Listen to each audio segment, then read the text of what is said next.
Join us and fight the good fight. So Haze is set in the kind of not too distant future, so about kind of 40 years on from now. And in that future, a lot of military activity in the world is run by privatized armies. So it tells the story of a company called Mantle, who make a lot of technology. They make like household technology, industrial technology, but they also have an army which is used to kind of be involved in peacekeeping around the world. Kind of like they've taken the role of the UN and NATO in the future. And you play the character of Shane Carpenter, who is a sergeant in Mantle Army, and this is really his first kind of taste of the hard end of combat.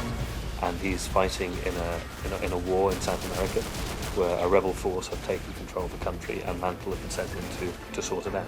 The most immediately obvious thing about Haze when you look at it is the visual quality. We've completely upped our game in terms of the complexity of the scenes and stuff that we're working with. And I think people used to Free Radical's previous games who will be interested to see that we've gone for a very photorealistic style in this game. So a big part of Haze is based around Mantle's use of kind of biomedical combat enhancing supplement called Nectar.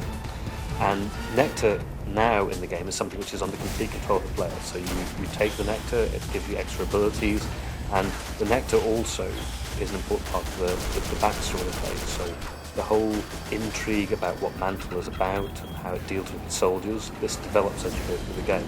We like the idea of weaving the story and the gameplay very closely together. It's not an afterthought. So the story of Haze takes place in a kind of continuous time frame narrative over 3 days. So Shane Carpenter goes into this war. He has initial impressions of it. You hit the ground running, you learn how to fight.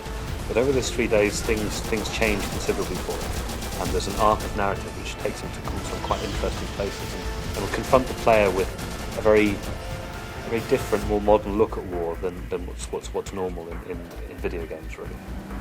Haze has full 4-player co-op throughout the campaign story, and then for more traditional multiplayer stuff we'll be offering deathmatch, and also we're very excited about a number of assault-based kind of mini objective multiplayer maps.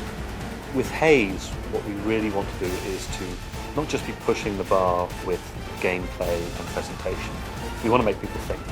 And for Haze, we're trying to examine more the feeling of the soldier in a war. If you're fighting in a war, you need to somehow justify your actions. So in Haze, we cause the player to actually question that to some extent. Haze will be out the end of this year, so 2007.